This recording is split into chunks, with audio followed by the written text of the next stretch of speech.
लहानपणापासून आपल्या विचारांचं प्रोग्रॅमिंग कसं होत असतं पाहणं. आपलं लहानपण थोडंसं आठवून बघ. काय काय पाहिलंय आपण लहानपणी, काय काय अनुभव घेतलेत आणि आता आपण मोठेपणी काय करतो.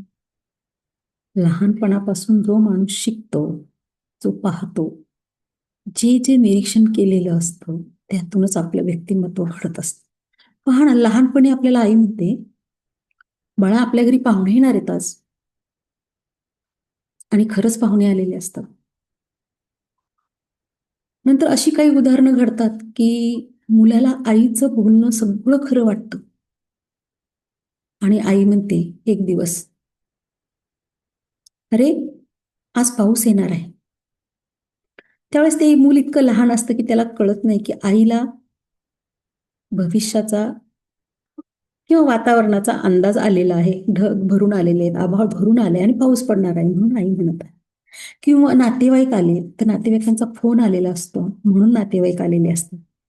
आईवर अतूट विश्वास असतो लहानपणी आणि जेव्हा तीच आई त्याला, "तू बावळट आहेस, तू वेंधळा आहेस." इतर मुलांशी तुलना करून म्हणते, "तू डोक्यात जरा कमी आहेस का? तुला हे कसं कळत नाही? शेजारच्या ह्याला त्याला कसं कळतं बघ बरं? तो किती हुशार आहे. तू मठ्ठच आहेस. तुला कधी तुझ्या डोक्यात घुसणार नाही. बावळट कुठला."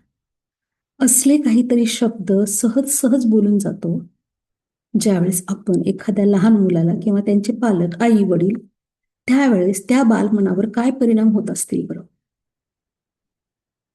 तो स्वतःला खरोखर ते समजायला लागतो, की मी बावळट आहे.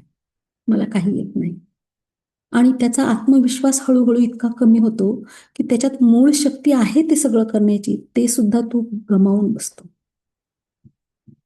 मग जर आपण जे म्हणतो, की लहान मुलं हे कसं एकदा थोडक्यात काय तर जसं कुंभार मडकं घडवतो तसं आहे ते सगळं. मातीचा गोळा आहे आणि कुंभार ज्याप्रमाणे वेगवेगळी भांडी बनवतो त्या ओल्या मातीपासून. तर खरंच काही बाबतीत हे तथ्य आहे. तुम्ही जे जे त्या लहान बाळाला शिकवत असता, त्याच्या अवतीभोवती जे जे वातावरण असतं, तेच ते शिकून तो पुढे मोठा होतोच आणि मोठा झाल्यानंतर मग आजूबाजूची लोकं म्हणतात, "हा असं कसं काय वागायला लागला?" किंवा "ह्याला एवढं पण येत नाही. बावळट कुठला? किती सोपं आहे हे सगळं." पण त्यांना कळत नाही, की लहानपणापासून त्या बाळाने काय काय झेललेलं आहे. सहज म्हणून बोलून गेलेला एक शब्द माणसाचं संपूर्ण आयुष्य एकतर बनवू शकतो किंवा बिघाडू सुद्धा शकतो. ही शब्दांची जादू आहे. आपण जर त्याच मुलाला म्हटलं, की "तू सगळं काही करू शकतोस. तुझ्यात ती सगळी गुण आहेत." तर तो मुलगा प्रयत्न करतो. प्रयत्न करत राहतो आणि असे पालक, असे गाईड करणारे आजूबाजूची माणसं त्याला लाभली, तरी त्याच्यातल्या मूळ क्षमता ह्या खूप पटीने वाढतात. म्हणजेच प्रत्येकाला, हे तर लहान मुलांच्याच बाबतीत नाही, हे मोठ्या माणसांच्या बाबतीत सुद्धा लागू पडतं.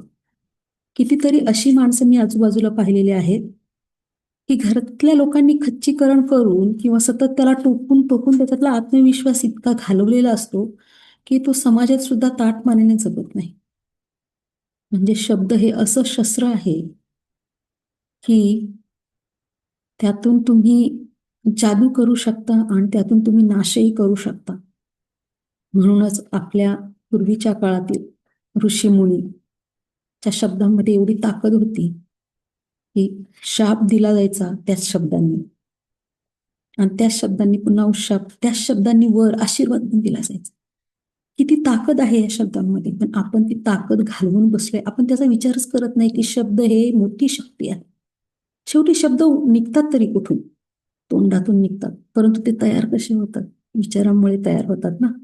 या सगळ्या गोष्टी जर आपण लक्षात घेतल्या, तर हळू-हळू आपण जे आपलं आणि आपल्या आजूबाजूच्या लहान मुलांचं जसं प्रोग्रॅमिंग करत आहोत, ते कसं चाललंय हे जर सजगपणे पाहिलं, तर आपली भावी पिढी किंवा आपण कसे तयार होऊ, त्याचं भविष्य आत्ताच दिसतंय आपल्याला. म्हणजे पहा ना, आपण जेव्हा हा विचार करतो, की मी आजारी पडेल का? किंवा मला हे जमेल का? त्यावेळेस तुम्ही विचार करा, ती व्यक्ती ते घडलेलं असतं पुढे भविष्यात. म्हणजेच आत्ता तुम्ही जिथे आहात, ते तुम्ही पूर्वीच त्याचा विचार केलेला आहे आणि म्हणून ते आत्ता घडतंय. हा एक सायकोलॉजीचा रूल आहे, ही सायकोलॉजी आहे आणि हेच मानसशास्त्र आपण शिकत आहोत. थोडक्यात काय, तर अशा खूप साऱ्या घटना आहेत आजूबाजूला, की तुम्हाला कळेल, की हे सगळं जे चाललेलं आहे, हा सगळा शब्दांचा खेळ माणसांच्या आयुष्यात किती महत्वाचा आहे. मग ती कोणतीही भाषा असो. आणि भावना, तुम्ही जर भावना चांगल्या पद्धतीने व्यक्त केल्यात, तर त्याचं फळ निश्चित चांगलं असतं. त्याच भावना जर तुम्ही वाईट पद्धतीने व्यक्त केल्या, त्याची सुद्धा पद्धती असते. वाईट पद्धतीने व्यक्त केल्या, तर त्याच्यातून काय निर्माण होणार आहे? म्हणून इथून पुढे शब्दांची जादू, विचारांची जादू यावर आपण काम करायला हवं. जेव्हा जेव्हा असा विचार केला जातो, की शब्दांनी काय फरक पडतो, म्हणून शब्दांच्या बरोबर काहीही चेष्टा केली जाते किंवा काहीही छेडछाड म्हणून आपण त्याला केली जाते. काय फरक पडतोय असं काहीतरी बोलल्याने? पण कालांतराने त्याचे परिणाम आपल्याला निश्चित सगळ्यांना भोगायला लागतात.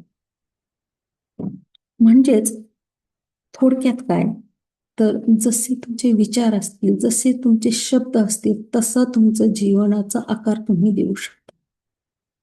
पण हे खूप मोठं वाक्य आहे आणि त्या खूप समजपूर्वक बोललं गेलेलं आहे आणि त्याचे काही रूल्स आहेत. हे रूल्स जर तुम्हाला जाणून घ्यायचे असतील, तर नक्की माझं सेशन अटेंड करा. माझं नाव आहे यशस्वी पुष्पा आणि मी एक लाईफ कोच आहे. मी एक हीलर आहे, एक काउन्सिलर आहे आणि manifestation, law of attraction, NLP आणि खूप साऱ्या अशाच गोष्टी, खूप साऱ्या टेक्निक्स ज्याच्यातून तुम्ही स्वतःला हील करू शकता. थोडक्यात मी माझा हा परिचय दिलेला आहे. तर thank you for watching. Thank you for your patience and thank you for your time. भेटूया पुढच्या व्हिडिओमध्ये असंच काहीतरी वेगळं घेऊन. Thank you.